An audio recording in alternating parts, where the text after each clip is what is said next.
Bonjour et bienvenue pour le récap de l'actu crypto de la semaine. Nous débutons cette actu avec la guerre en Ukraine et un élan de solidarité qui bat tous les records.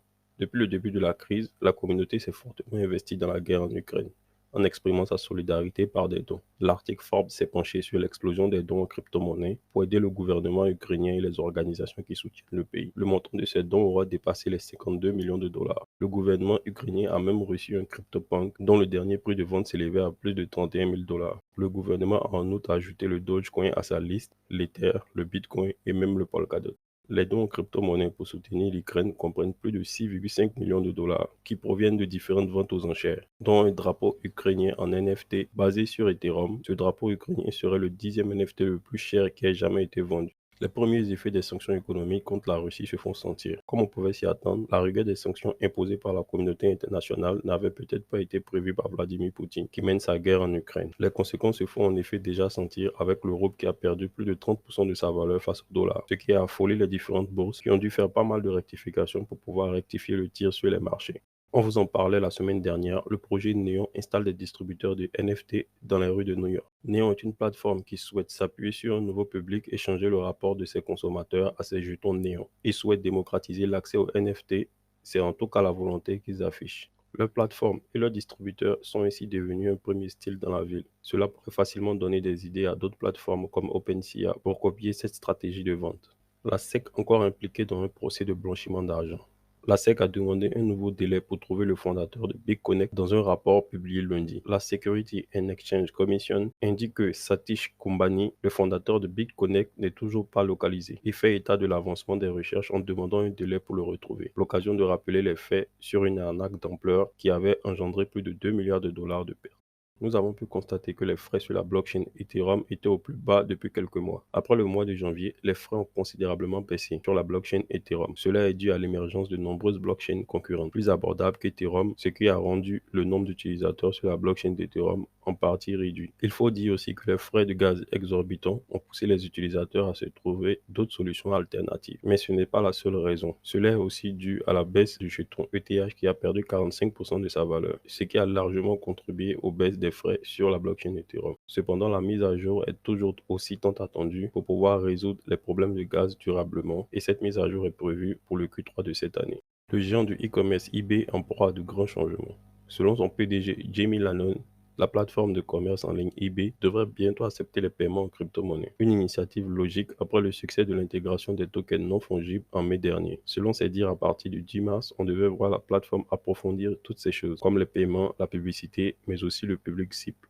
Le roi du Bitcoin, Coinbase, bat tous les records et explose les prévisions. Les analystes ne l'avaient pas vu venir, mais Coinbase, le leader des échanges crypto aux États-Unis, a partagé ses résultats du quatrième trimestre 2021 et ils sont plutôt explicites, avec un chiffre d'affaires net de 2,5 milliards de dollars. Le monstre Coinbase dépasse de 27% les prévisions avancées par les experts et se place en pole position pour être un des plus grands leaders des échanges crypto. La Corée du Sud a débloqué plus de 185 millions de dollars pour pouvoir développer le métaverse. La Corée du Sud a décidé de miser gros sur les technologies liées au métaverse. Le ministre des Sciences et des Technologies et de l'Information a en effet annoncé le déblocage de 185 milliards de dollars pour favoriser le développement dans ce secteur, ce qui en fait un concurrent de taille pour les différentes plateformes de NFT qui existent. Et nous pourrons voir la Corée du Sud très bientôt se lancer dans le métaverse.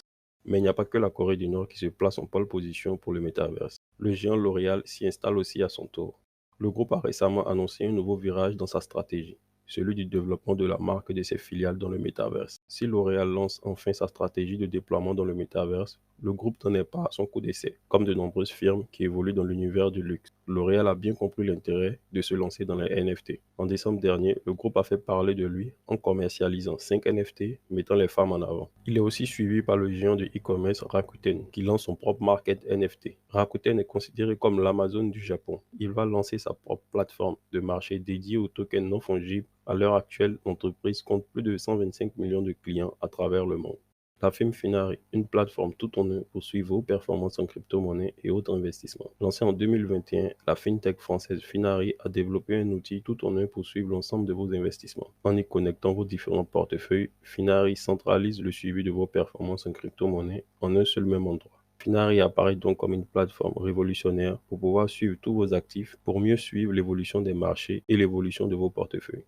Le portefeuille Frame se veut être l'un des plus grands concurrents du wallet MetaMask. Prime est un portefeuille numérique basé sur la blockchain Ethereum. Il se place ainsi en concurrent direct de MetaMask. Contrairement à la plupart des wallets, il est d'abord nécessaire de le télécharger en tant qu'application de bureau pour pouvoir ensuite l'utiliser en tant qu'extension de navigateur. Cela constitue une garantie supplémentaire pour vos fonds dans la mesure où votre portefeuille n'est pas exposé directement au potentiel risque de navigateur.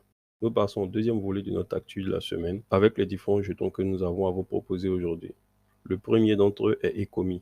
Et comme nous avons pu le voir, plus d'une semaine ne passe sans qu'une entreprise ou une personnalité de renom ne s'intéresse au monde des NFT. Dans un univers en pleine expansion, le projet Ecomi pourrait bien tirer son épingle du jeu en 2022. Alors qu'il se trouve aux portes du top 200 en termes de market cap, le token OMI pourrait véritablement s'envoler. Ecomi est un market NFT qui a connu une grande explosion en 2021, mais qui subit actuellement une grande baisse due à la correction du Bitcoin. Toutefois, il pourrait voir son cours évoluer de plus en plus dans les années à venir. Le deuxième jeton quant à lui est le jeton Cardano. Cardano est un projet blockchain open source qui a vu le jour en 2017. Il permet de développer et de faire fonctionner les applications de la DeFi et faciliter les transactions financières à travers le monde. Son jeton natif est le ADA et il figure parmi les monnaies virtuelles les plus importantes du marché. Le jeton Cardano est actuellement en pleine baisse dû à quelques soucis de développement avec son mainnet, mais cela est aussi causé par ce long marché baissier que l'on connaît depuis quelques mois. Cependant, Cardano reste un projet solide qui continue son développement. Les baleines ont racheté le jeton quand il est passé en dessous de 1 dollar, car cela représentait une grande opportunité de se faire des gains sur le long terme. Nous sommes donc à notre troisième partie de l'actu récap de la semaine, et nous allons vous présenter deux projets prometteurs qui viennent tout juste de démarrer. Le premier est Akito. Akito est une plateforme numérique qui héberge un écosystème de produits et de services. Sa monnaie décentralisée offre une solution plus efficace et plus rentable et une méthode transparente pour le règlement des transactions et des échanges en crypto-monnaie. Il se situe entre les plateformes d'exchange comme Binance ou encore DeFi comme Uniswap. Il sera hébergé sur la blockchain Hedera et pourra afficher plus de 10 000 transactions par seconde et des frais de gaz de 0,001 $. Akito affiche plus de 100 millions de tokens et un prix de lancement de 1 euro. Le second projet que nous avons à vous présenter est Paragen. Paragen est le premier incubateur et rampe de lancement multi-chain Metaverse. Il intègre la GameFi dans le but de faire évoluer le marché, en connectant les investisseurs et les développeurs pour créer un avenir virtuel. Parachain évoluera sur plusieurs blockchains comme celles de Binance, Polygon, Solana, Avalanche, IOTEX ou encore Arbitrum, qui est une couche alternative de la couche Ethereum.